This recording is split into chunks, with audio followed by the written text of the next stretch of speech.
A flurry of diplomatic activity aimed at containing a growing political crisis. The Emir of Kuwait has begun mediating to stop the unprecedented escalation in the Gulf region. Turkey's President Recep Tayyip Erdogan has also spoken with the leaders of Qatar, Russia, Kuwait, and Saudi Arabia, part of multiple diplomatic efforts to try and lower tensions.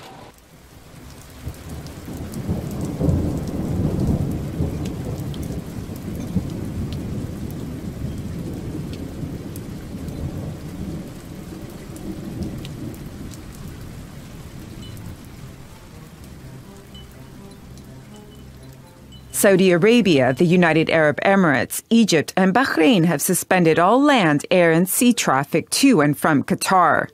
And all four have ordered Qatari diplomats to leave the country. Meanwhile, Qatari citizens need to leave Bahrain, the United Arab Emirates, and Saudi Arabia within 2 weeks. And the Saudi-led coalition fighting in Yemen has pulled out all Qatari soldiers. In Qatar's capital, people are heading to supermarkets to stock up on essential supplies. About 80% of Qatar's food is sourced from Saudi Arabia and the United Arab Emirates.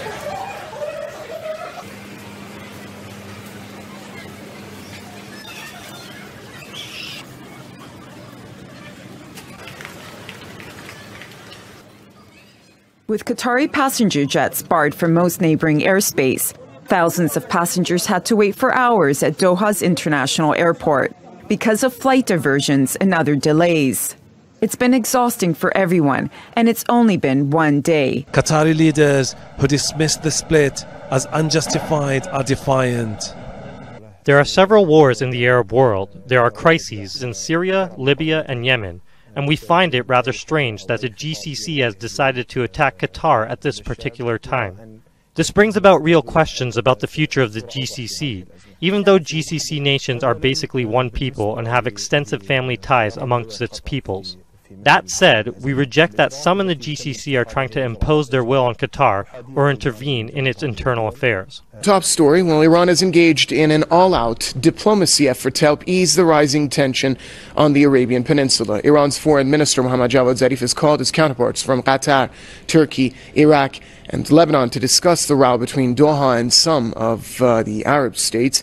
Zarif also raised the issue with foreign ministers of Indonesia, Oman, Tunisia, Malaysia, Algeria, and Kuwait, as well as EU Foreign Policy Chief Federico Mogherini. Residents of Raqqa poured onto the streets more than 4 years ago to celebrate with Free Syrian Army rebels. After months of fighting with regime forces, the rebels had taken control of their first provincial capital in Syria's civil war. But celebrations didn't last long. Less than a year later, Daesh stormed through Iraq and eastern Syria across the desert to seize the city. Its fighters marched down the streets, announcing Raqqa would be their capital of what they called a caliphate. 2.5 years after that, the United States announced operations to retake Daesh strongholds in Syria and Iraq. We take away their two capitals, their Iraqi capital of Mosul and their Syrian capital of Raqqa. They're not going to really be able to claim that they have a physical caliphate anymore. And so the airstrikes intensified and ground troops began to advance. Pentagon's new 2018 budget reveals that the U.S. will spend $1.769 billion to train and equip Iraqi and Syrian forces as part of the foreign operations budget of $64 billion. $393 million of which will go towards U.S. efforts in Syria for heavy weapons, including rocket launchers. The document also reveals that over 25,000 troops will be trained in Syria to combat ISIS, while 500,000 personnel will be trained as part of the U.S. program. So, Jim, the U.S. is ramping up its support for the Syrian rebels right as the Syrian government prepares to retake Raqqa, the de facto capital of the Islamic State. Is this a coincidence?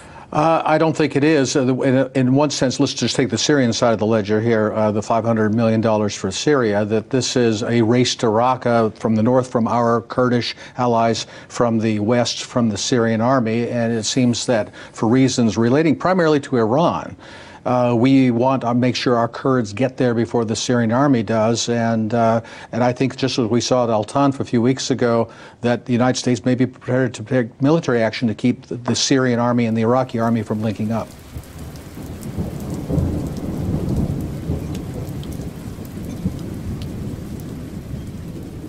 Somali-born Yaqub Khairi had come to Australia as a child, as a refugee.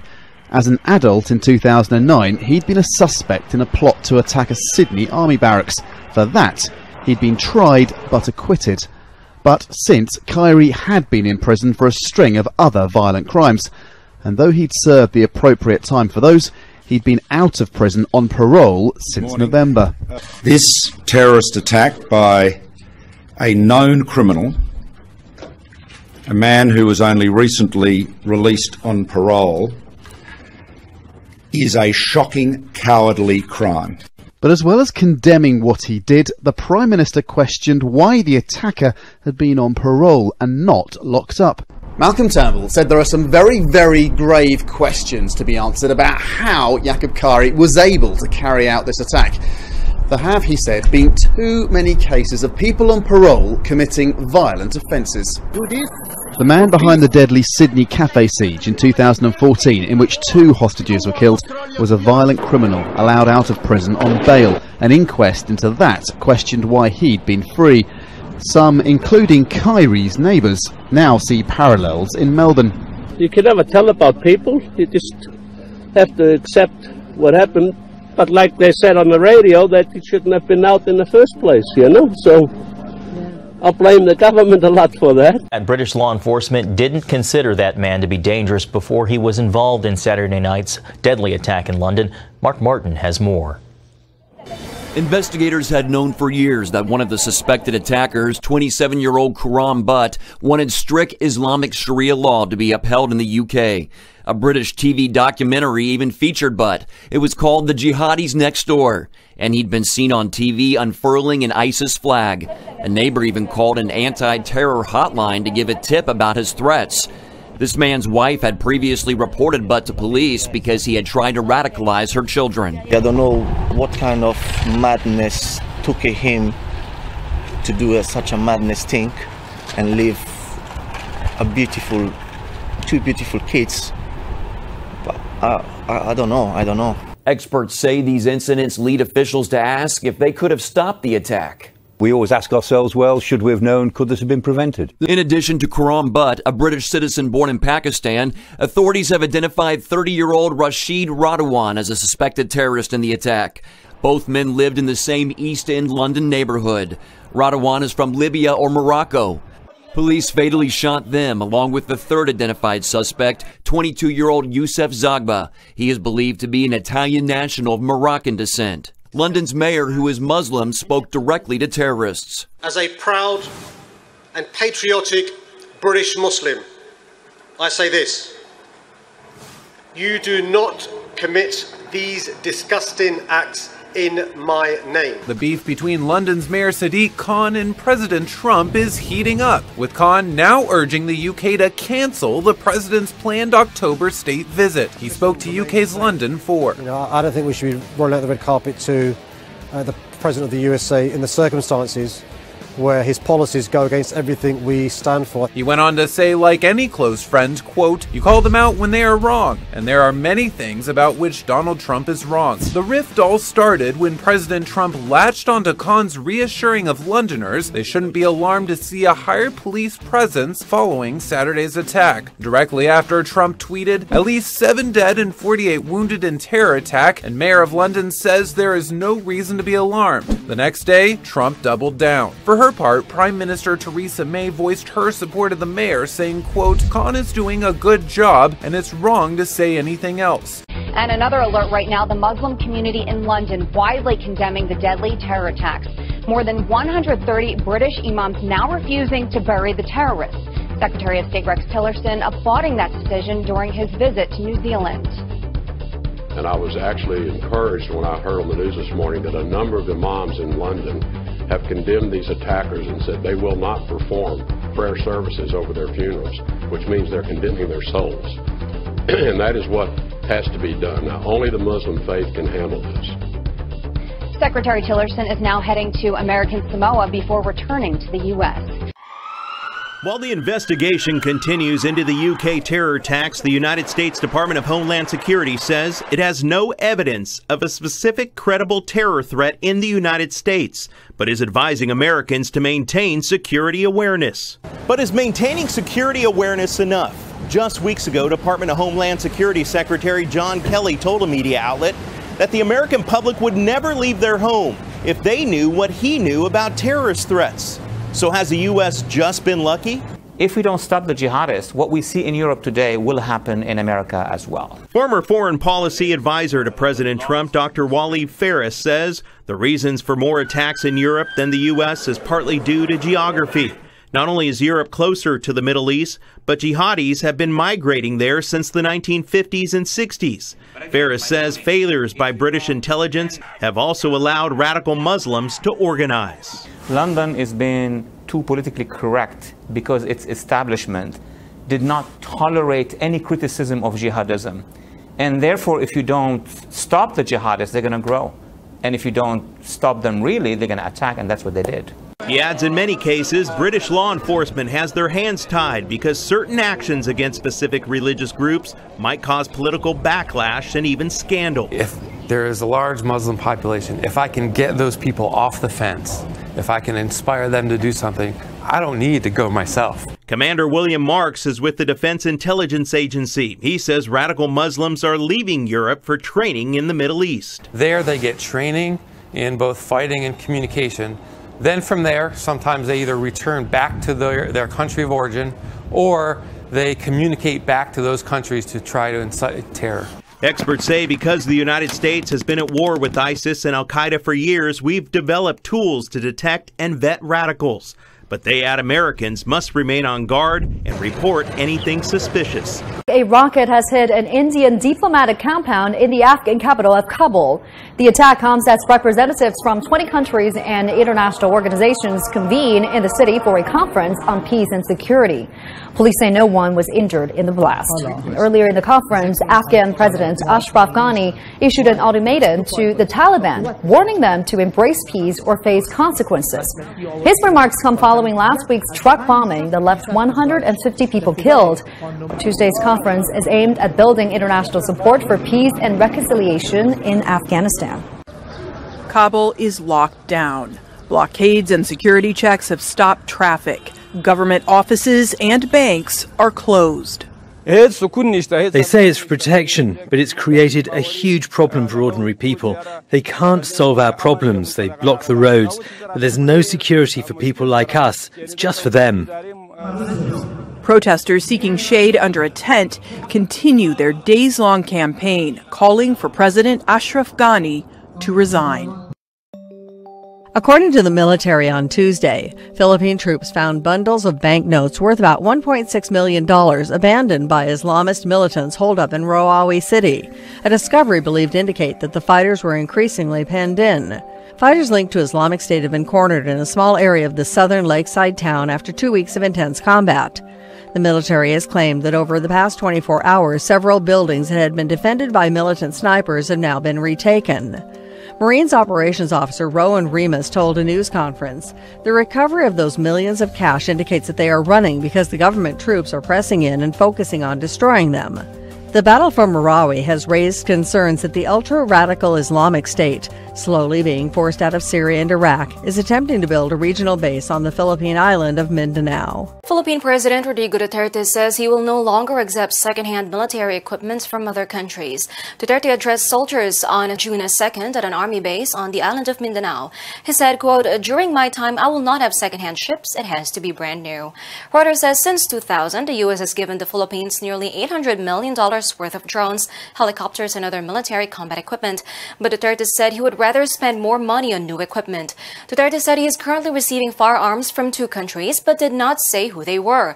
Duterte's announcement over military equipment comes as the Philippine Army battles ISIS-linked militants on the island of Mindanao. Secretary of State Rex Tillerson says he's been given a clear message from the president: rebuild Russian ties despite what's happening politically at home. Speaking in New Zealand, America's top diplomat says the Russian investigation overshadowing the Trump administration administration should not undermine the U.S. effort to rebuild relations with Moscow. Today, our relationships with Russia are at a very low point.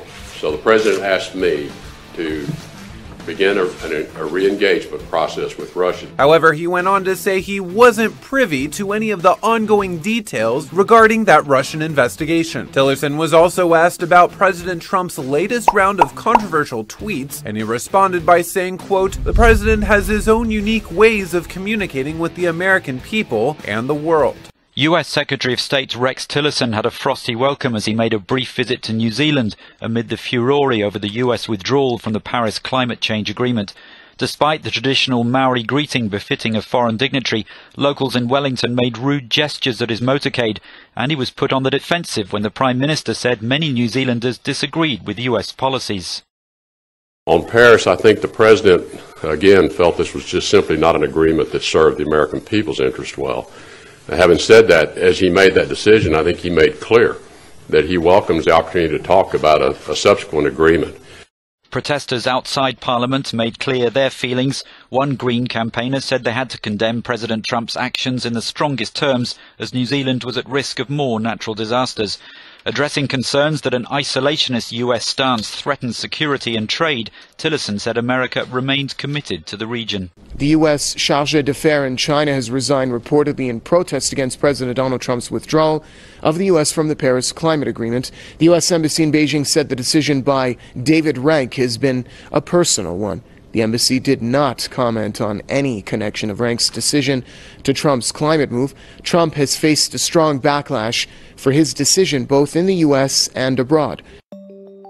On Monday, former New York City Mayor Michael Bloomberg has delivered a statement to the United Nations that says over 1,000 governors, mayors, and businesses will continue to meet the goals of the Paris Climate Agreement. Bloomberg launched a process to work with subnational governments and non-state actors to formally quantify a pledge to the United Nations on the reduction of emissions. The United States Senate has unanimously passed a resolution calling for negotiations between the Israelis and Palestinians and imploring the White House to move its Israeli embassy to Jerusalem in accordance with the Jerusalem Embassy Act of 1995. The bipartisan resolution, sponsored by both Republican Majority Leader Mitch McConnell and Democratic Minority Leader Chuck Schumer, is being well received in America. The left-wing lobby group J Street says that the resolution reaffirms the United States' commitment to the idea of a two-state solution. AIPAC is applauding the bipartisan spirit of the resolution and appreciates that it recognizes Israel's commitment to religious freedom and administration of holy sites in Jerusalem. United States President Donald Trump recently reneged on his pledge to relocate the United States Embassy, at least for another 6 months, as his predecessors have. He signed a waiver to delay the move, claiming that it would get in the way of negotiations between Israel and the Palestinians. Newly released statistics show Japan's population is continuing to shrink. The Ministry of Health, Labor and Welfare announced June 2nd that the country's birth rate plummeted to a historic low last year. Less than 1 million babies were born in 2016, which is the first time that has happened in more than a century. Last year, the number of births stood at just under 977,000. Japan's demographic trends raise serious questions about its economic future. Less people translates into a smaller workforce. Prime Minister Shinzo Abe has made boosting the country's birth rate one of his top priorities. However, his efforts have failed to solve Japan's population woes. In April, the National Institute of Population and Social Security Research estimated the country's population will drop by nearly 1/3 by 2065, dwindling to just 88 million. Reuters has reported that the Delaware House of Representatives was poised to vote on Tuesday on a Senate-approved bill that would guarantee abortion access after U.S. President Donald Trump has pledged to upend the ruling that legalizes the procedure nationally. Delaware's legislation aims to codify at the state level the provisions of Roe v. Wade, the 1973 landmark U.S. Supreme Court decision that protects a woman's right to abortion. Well, students at a high school in Allentown, Pennsylvania say they're being blocked by administrators from starting a group to protest abortion, which they oppose. Parkland High School already has a Gay Straight Alliance, a political science club, a chess club, a bunch of other student organizations you could call political. But when about 20 kids sought to found a chapter of Students for Life, they were denied and told it would be too controversial. The Korean government on Tuesday raised its bird flu alert to severe, the highest on the nation's 4-tier warning system. This after officials confirmed that the virus found at a poultry farm in Jeju Island is the highly pathogenic H5N8 strain. This is only the second time that Korea has raised the alert to the highest level. The first time was after the previous outbreak in November last year. Small winged creatures are terrorizing residents in northeastern Brazil. In the past few months, dozens of people have been treated for vampire bat bites. For one man, a bite proved fatal. Sources said a 46-year-old man in Paramirim died in March after he was bitten on the foot. He waited 3 weeks before seeking treatment for rabies, but by then it was too late. His was the first recorded case of human rabies transmitted by a bat in the country in 13 years. Just days after his death, a wave of bat attacks were reported elsewhere in the region. At least 40 people in the city of Salvador were treated for rabies after waking up in their homes with bites on their toes, heels, and elbows. Local officials say an uptick in vampire bat attacks is fueled by humans encroaching on the nocturnal mammals' natural habitats. Residents are advised to keep windows and doors shut at night. If Jesus were to walk across the Galilee now, he might have an easier time, but it's not necessarily for a good reason. Since February, the Galilee, known in Israel as the Kinneret, has been at its lowest level in a century. The body of water received around 10% of its average rainfall this year. A spokesman for the Israel Water Authority says this is the first time in 97 years that the Galilee has lost water, and it's causing major ecological problems across Israel. The Galilee is a source of the lower Jordan River, which is flowing far below its seasonal average of 7 cubic meters a second. And while Israel gets most of its water from coastal desalination plants, it still relies on the Kinneret for agriculture. Beyond that, the lake is a source for the Dead Sea, which has shrunk drastically over the last few decades, resulting in the closure of beaches and more ecological damage. Israel has an agreement to send millions of cubic meters of water to the Dead Sea, but with the Kinneret struggling, it's unclear if they'll be able to meet their commitments. Jumped for joy! That's what this little girl did when a swarm of police officers showed up at her lemonade stand. 3-year-old Hannah from Kansas City has big dreams. What do you want to be when you grow up? She already had a mini uniform and wore it while selling lemonade. The problem was no one showed up. Then her aunt's friend posted a photo of Hannah wearing her costume on Facebook, begging any officer friends to stop by her stand. Her aunt says more than 50 police officers visited Hannah that day, which brought her to tears. Making it an event Hannah will never forget.